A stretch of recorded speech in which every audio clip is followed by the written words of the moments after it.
صرف 11ویں منائی. 11ویں منا کوئی سنت تو نہیں ہے, کوئی فرض تو نہیں ہے, کوئی واجب تو نہیں ہے. جس کو آپ نے فریضہ سمجھ رکھا ہے یہ کچھ بھی نہیں ہے. تو ایشو بنا کر لوگوں سے جمع کرنا پیسہ اور لوگوں کی خدمات حاصل کرنا, اس کو ذاتی اپنی تعمیر اور مربوں میں اور ذاتی پراپرٹی بنانے میں خرچ کرنا, یہ غوث پاک سے بددیانتی ہے. شیخ عبد القادر جیلانی رحمت اللہ علیہ سب سے بڑا توحید کا مدرس. یہ الگ بات کہ ہم آج اس کے 11ویں کھا رہے ہیں, لوٹ رہے ہیں اس کو, اس کے نام پر.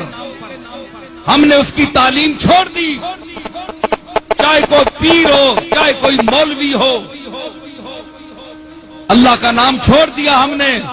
شیخ عبد القادر کے مواعظ کو ہم نے تاکہ نسیاں پر رکھ دیا. صرف اس کو 11ویں دینے والا پیر سمجھ لیا. اس کے نام پر ہمیں لوگ 11ویں دیتے ہیں, ہمارے ہاتھ چومتے ہیں, ہم کروڑ پتی بن گئے ہیں اس کا نام کھاتے. تم آج فرقوں میں پھنس گئے ہو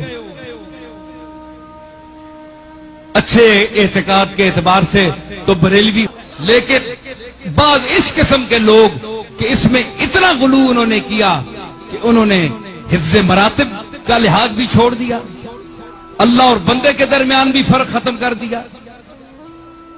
تو مذاہب میں نہ الجھو, مسالک میں نہ الجھو, اپنے اولیاء اللہ کی اور ان کی تعلیمات پر عمل کرو. تب اگر کوئی ان کے نام پر تمہیں دے بھی دے تو تم کھاتے ہوئے اچھے بھی لگتے ہو.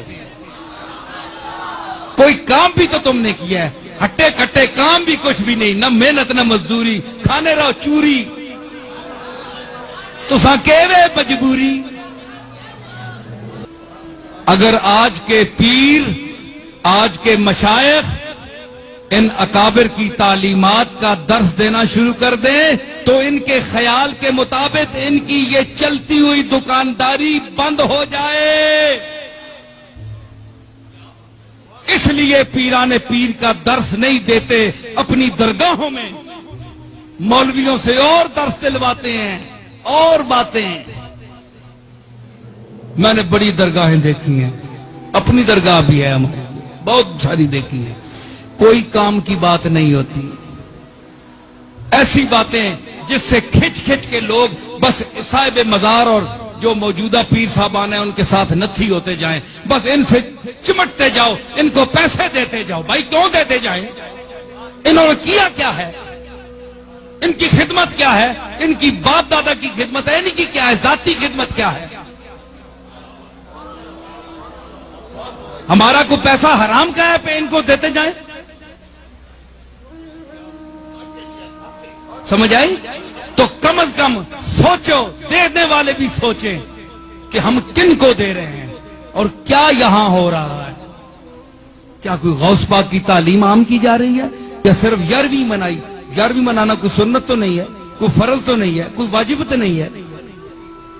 جس کو آپ نے فریضہ سمجھ رکھا ہے یہ کچھ بھی نہیں ہے. ایشو بنا کر لوگوں سے جمع کرنا پیسہ اور لوگوں کی خدمات حاصل کرنا, اس کو ذاتی اپنی تعمیر اور مربوں میں اور ذاتی پراپرٹی بنانے میں خرچ کرنا, یہ غوث پاک سے بددیان. یہاں تو بیعت کروا کے پتہ نہیں کہاں سے کہاں تک وہ دین سے دور کر دیتے ہیں.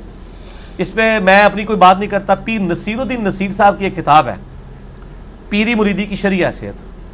جو پیروں کی عزت افزائی اس کے اندر انہوں نے کی ہے نا, انہوں نے ایک جملہ میں بتاتے ہیں, انہوں نے کہا آج کے دور میں جس نے اپنا ایمان خراب کرنا ہے نا وہ مرید ہو جائے, اور جس نے اپنا ایمان بچانا ہے تو پیروں سے اپنے آپ کو بچا کے رکھے, خود پیر ہو کے. ٹھیک ہے, میں نے خود ان کو دیکھا ہے, میری ملاقات بھی گھر میں ان کے ساتھ ایک دفعہ سیٹنگ بھی ہوئی, 2007 یا 8 کی بات ہے. تو ان کے پاس میں نے دیکھا ایک وہ بوڑھی سی عورت آئی, وہ پیسے لے کے نا ہاتھ میں پکڑا لیں, یوں اٹھا کے پڑے پھینکے, کہنی بی بی اللہ کو لو مانگ, پیر کے کر سکتا ہے. یہاں بھی جیل میں تقریر کر کے گئے نا, ایک بار ہی بلایا, دوبارہ انہوں نے بلایا نہیں ہے. محفل نعت میں ان دنوں بارشیں نہیں تھی ہو رہی, تقریر ان کی رکھی ہوئی تھی, کم از کم 25-30 ہزار مجمع تھا, پورا اسٹیڈیم کرکٹ کا بھرا ہوا تھا. اس کے بعد یہ تارا جمیل صاحب کا جلسہ اتنا بڑا ہوا ہے جو وہ ہوا تھا, مریدوں نے بلایا. انہوں نے کہا تسی کہندے پیر دیندے نے تے سارے پیر لے آؤ نا, بارش کرو, نہیں دیندا جے لے لو, اودی مرضی جو دے گا. اسی لیے تو کہتے آخری وقت جو جی وہ بھابی ہو گیا سی, جی یہ ہو گیا سی, وہ ہو گیا سی. اگر وہ بھابی ہو گیا سی تو پھر تہاڈی بزرگی چ کمی ہے کہ تہاڈی اولاد بھی ہو کے تہاڈے سلسلے چ بھی ہو کے وہ گمراہ ہو گیا. پیر تو اسی لیے کیا جاتا ہے نا تاکہ آپ گمراہ نہ ہو. اگر پیر ہی خود گمراہ ہو جائے, مریدوں کو چھوڑ دیں, اگر پیر گمراہ ہو رہا ہے تو بڑے بزرگوں کی بزرگی سٹیک پہ لگ گئی ہے جن کی وجہ سے وہ بیٹھا ہوا ہے. اچھا پھر میں آپ کو ایک واقعہ بتاتا ہوں. یہ شیخ عبدالقادر جیلانی رحمہ اللہ تعالیٰ کے بارے میں ایک واقعہ جی. وہ ایک دفعہ ایک جنگل میں عبادت کر رہے تھے تو آسمان سے آواز آئی, ایک روشنی ظاہر ہوئی, عبدالقادر تجھے اللہ نے بخش دیا, اب کے بعد کوئی نمازیں نہیں, جو مرضی کر.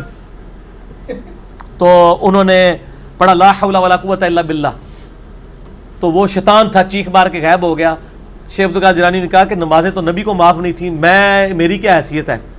تو جاتے جاتے اس نے کہا کہ شیخ عبدالقادر جیلانی تیرے اس مقام پہ پہنچے ہوئے 70 اولیاء اللہ میں نے بہکا دیے ہیں اسی بات کے اوپر, تو اپنے علم کی وجہ سے بچ گیا. تو انہوں نے کہا یہ تو نے دوسرا وار کیا ہے, میں اللہ کے فضل کی وجہ سے بچاؤں. یہ اللہ اکبر اس واقعے کی میں انجینئرنگ کرنے لگا ہوں کہ سر وہ جو 70 غوث تھے جن کو شیطان نے اونا منہ کر کے دوزخ میں پہنچایا ہے, ان کے لاکھوں مرید کدھر گئے؟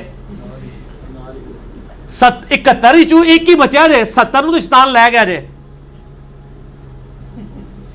تے سانو کے پتا ہے تسی جڑے پیر ساڈے بنا رہے ہو انہاں نال کی ہونا ہے. اگر غوثاں نال ہویا ہے تو پھر ہم کہتے ہیں اس کو اپنا پیر مانے جس کی گارنٹی قرآن میں ہے, ما ضل صاحبکم وما غوا, تمہارے نبی نہ کبھی بہک کے ہے نہ کبھی بے راہ چلے. اور یہ اعلیٰ حضرت نے خود لکھا ہے, اعلیٰ حضرت کی ایک کتاب ہے بیت و خلافت.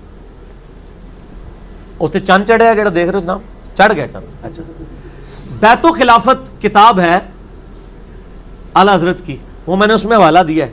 اس میں انہوں نے لکھا ہے کہ یہ جو بایزید بستامی کا قول ہے نا, جس کا کوئی پیر نہیں, اس کا پیر شیطان ہے, یہ محض باطل ہے. تحقیق ہر سنی مسلمان کا پیر محمد رسول اللہ صلی اللہ علیہ وآلہ وسلم. ٹھیک ہوگا جی. تو یہ اعلیٰ حضرت خود کہہ رہے ہیں کہ بایزید بستامی نے جو بات کی ہے یہ باطل ہے.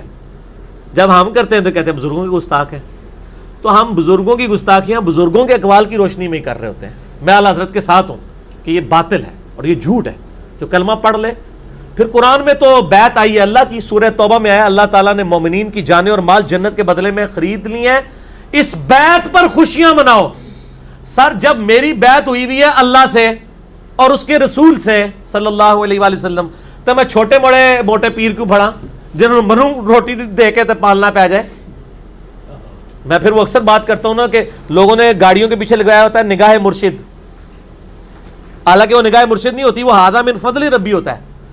اور جن پیروں کو یہ نذرانے دے رہے ہوتے ہیں ان کا بھی کام ہے کہ وہ اپنی گاڑی کے پیچھے لگوائیں کہ مریدین کے نذرانوں کی برکت سے, اور وہ سچ بھی ہوگا. یہ تو جھوٹ ہے نگاہ مرشد. یہ تو بیچارہ پورا دن ٹیکسی چلا رہا ہے, پیچھے لکھا ہوا ہے بری بری امام بری کر دے کھوٹی قسمت ہری, اور جا کے امام بری کے وہاں پہ مزار کے اوپر جا کے چندہ بھی دے رہا ہے. اس مزار کے اوپر جو سارے معاملات چل رہے ہیں وہ تیرے چندے سے چل رہے ہیں. یہ تو ہونا چاہیے اس مزار پہ لکھا ہو کہ ٹیکسیوں والے اور غربا کی نگاہ کرم سے. یہ سچائی ہوگی. یا پھر خدا کے لیے آپ لکھو ھذا من فضل ربی. حضرت سلیمان علیہ السلام کے دربار میں جب وہ پلک جھپکنے سے پہلے وہ لے آیا ان کا وہ امتی یا فرشتہ یا جو بھی تھا, جس کو آصف بن برخیہ کہتے ہیں یہودی, مسلمانوں میں ان کے ہاں نام ہے, قرآن میں نام نہیں آیا. تو انہوں نے اس کی تعریف تو نہیں کی, انہوں نے کہا ھذا من فضل ربی, یہ میرے رب کا فضل ہے. حضرت زکریا علیہ السلام مرشد تھے سیدہ مریم کے. سورہ ال عمران میں آتا ہے بے موسمی پھل وہاں پڑے ہوئے. حضرت زکریا کہتے ہیں تیرے پاس مریم یہ فروٹ کہاں سے آتا ہے؟ وہ مریم اگر آج کی ہوتی نا تو کہتی حضور نگاہ مرشد ہے, تہاڈی دعاواں دی برکت ہے. انہوں نے کہا یہ میرے رب کے پاس سے آتا ہے. اگے حضرت زکریا نے بھی کہا کہ میں تینوں سکھایا سی, تو میری مرید نہیں, تیری جرت میرے بغیر ڈائریکٹ اللہ تک پہنچ رہی ہے. نہیں, جب انہیں بات سنی چپ کر کے محراب میں چلے گئے اور یہ سوچا کہ جو اللہ مریم کو بے موسمی پھل دے سکتا ہے مجھے اس بڑھاپے میں اولاد بھی دے سکتا ہے, میں بھی بے موسمی ہوں. اور کہا یا اللہ مجھے اولاد دے دے جو اولاد یعقوب کا وارث بنے.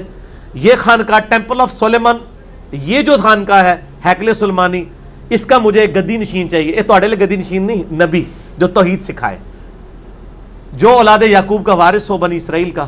اللہ نے ان کو بڑھاپے میں, وہ بڑی پیاری دعا ہے سورہ مریم میں, میرا بال سفید ہو چکے ہیں, سر چمک اٹھا ہے سفیدی سے, میری بیوی بھی بانجھ ہے, میں بوڑھا لاغر ہو چکا ہوں, پھر بھی مجھے اولاد دے دی اللہ نے. ٹھیک ہوگا جی.